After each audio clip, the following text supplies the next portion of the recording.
नाती मोठी नसतात तर ती सांभाळणारी माणसं मोठी असतात.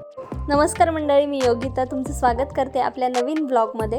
तर आजचा दिवस आहे गुरुवार आणि मस्त अशी देवपूजा केली आहे. आजचा दिवस खूप स्पेशल आहे आपल्यासाठी, कारण मी माझ्या सगळ्या फ्रेंड्सला मी पार्टी देणार आहे आणि अधिक महिना आहे, सो दानधर्मही म्हणजे वानही करणार आहे त्यांच्यासाठी. सो पहिल्यांदा पावभाजी करायची आहे. आधी 9 वाजेपर्यंत सगळी तयारी मी करून घेतली आहे. त्याच्यानंतर एक माझी फ्रेंड माझ्या मदतीला आली होती. मग आम्ही सगळ्या व्हेजिटेबल्स बारीक बारीक कट केल्या, त्याच्यामध्ये पाणी, मीठ आणि पावभाजी मसालाही शिजताना घातला. तर मी शिजताना शिमला मिर्च, टोमॅटो, कांदा घालत नाही, नंतर मी ते घालते. थोडंसं तेल गरम केलं आणि त्याच्यामध्ये आलं लसणाची भरपूर पेस्ट टाकून घेतली आणि गप्पा मारता मारता आमचा स्वयंपाक सुरूच होता. चॉपरने सगळ्या कांदा, टोमॅटो आणि शिमला मिर्च आणि अर्धं बीट होतं ते सगळं चॉप करून दिलं तिने मला बारीक बारीक. सो मी ते मस्त परतून घेतलं. तर आजचा दिवस खूप स्पेशल आहे, कारण आज पार्टी आहे आणि सगळ्यांनाही माझ्या यूट्यूब चॅनलचे मॉनिटायझेशनची पार्टी बरेच दिवस झालं बाकी होती. सो मी ती आज द्यायचीच ठरवली आणि माझ्या एका फ्रेंडला उपवास होता, सो मी तिला साबुदाणा वडे केले आणि वेफर्स, काही दही वगैरे आणलं होतं. याच्यामध्ये आता भरपूर सारं बटर घातलं आणि पुन्हा एकदा हे परतून घेतलं. खूप छान कलर येतो बीटने आणि मग काय मस्त असं कलर आला. पुन्हा एकदा बटर टाकलं, त्याच्यामध्ये भरपूर असा पावभाजी मसाला टाकला. थोडा कमी वाटला, मी पुन्हा ॲड केला, कारण टेस्ट मेकर आपला पावभाजी मसालाच आहे. तर मी नेहमी सुहाना किंवा एव्हरेस्टचा वापरते. तर तुम्ही कोणता वापरता ते कमेंटमध्ये नक्कीच लिहा. हे मस्त असं परतून झाल्यानंतर भरपूर मिरची पावडर टाकली, कारण पावभाजी कधी तिखट होतच नाही. आणि त्याच्यानंतर सगळ्या भाज्या स्मॅश करून मी याच्यामध्ये इन्क्लूड केल्या आणि मग खूप घट्ट वाटत होतं. सो मी याच्यामध्ये भरपूर पाणी ॲड केलं. मस्त अशी हिरवीगार कोथिंबीर ॲड केली. कोथिंबीर म्हणजे जीव की प्राण, भाजीत असल्याशिवाय त्या भाजीला असा जिवंतपणा येत नाही, असं मला वाटतं की खूप आवडते मला कोथिंबीर.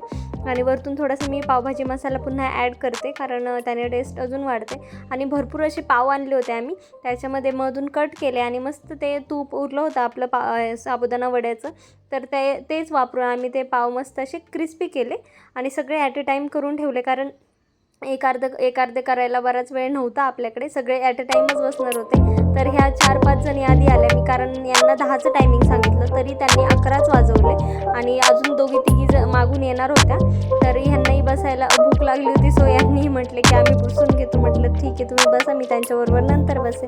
तर पावभाजी मी मस्त बाउलमध्ये काढून घेतली. वरतून आम्ही पुन्हा बटर टाकलं, तर सगळ्यांना बटर खूप आवडतं, सो आम्ही मस्त क्यूब्स टाकले बटरचे. ते मेल्ट झाले की लगेच माझ्या एका फ्रेंडने पुन्हा ती पावभाजी सर्व केली आणि खूप मस्त झाली होती. सगळ्यांना खूप आवडली. इकडं आमच्या सोना मॅडमचा उपवास होता, सो तिला साबुदाणा वडे, दही आणि मस्त वेफर्स दिले होते. तर मध्येच अचानक काय झालं, पाऊस आला. तर मग ह्या बायांची लगेच गडबड उठली की पाऊस आला कपडे काढा. ते पावसाळ्यात फक्त बायांना तेवढंच काम असतं, कपडे काढा आणि टाका. सो परत 2 जणी आल्या आणि या दोघींना मी सर्व केलं मस्त गरम गरम. आणि मी अजून एक माझी फ्रेंड राहिली होती, तर मी तिच्यासाठी थांबले की म्हटलं बाबा तिला येऊ द्यात, तरच मग मी जेवेल. आणि ती बऱ्याच वेळानंतर आली. तर सगळ्यांनी मस्त पावभाजी एन्जॉय केली. अगदी गप्पांचा धुमाकूळ वाजला होता. अक्षरशः सगळी आमची सोसायटी दणानून गेली होती. तर मी पण बसले, त्यांच्याबरोबर गप्पा मारल्या. त्याच्यानंतर ही पल्लवी थांबली होती, तर तिच्यासोबत मी खाल्लं.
त्याच्यानंतर मी सगळ्यांना वाण वाटप केले. मी छान चहाचे ट्रे आणले होते स्टीलचे सगळ्यांसाठी, सगळ्यांना दिले. हळदी कुंकू लावलं, सगळ्यांच्या पाया पडल्या, कारण त्या आज माझ्यासाठी लक्ष्मी आहेत सगळ्या. सो लहान मुलंही होती, त्यांनाही छान छान चॉकलेट्स वगैरे आम्ही खाल्ले. आणि सगळा मस्त असा कार्यक्रम झाल्यानंतर मस्त म्हटलं सगळ्यांनी डान्स करायचं बाबा. तर आमच्या एक फ्रेंड ती प्रेग्नेंट छोटे, आता तिला आय थिंक 9वा महिना चालू होईल. सो तिचंही डोहाळ जेवण आम्हाला करायचं आहे आणि मग त्याची आम्ही प्रॅक्टिस करत होतो की त्या गाण्यावर आम्ही कसं डान्स करणार बाबा. तर थोडी झलक तुम्हाला मी दाखवून देते. आणि सो मी आवाज म्यूट केला आहे कारण याला कॉपीराईट येऊ शकतं, कारण मी ॲलेक्सावरती गाणी लावली होती. तर कोणीतरी येणार येणार ग कोणीतरी येणार येणार ग, या गाण्यावरती आम्ही सगळे मस्त स्टेप्स करत होतो. कोणाला काय सुचत होतं, कोणाला काय सुचत होतं ती माहिती का भारावून गेलो होतं. खूप मजा येत होती. आणि अशा मैत्रिणी पाहिजेत यार, जिथे आपण मनमोकळेपणाने बिनधास्त आपला जे काय म्हणतात जगू शकतो लाईफ, अशा खरंच मैत्रिणी पाहिजेत. तुम्हालाही असतील तर नक्की टॅग करा. तर आजचा व्हिडिओ कसा वाटला ते कमेंट बॉक्समध्ये नक्की लिहा. Thank you, bye bye.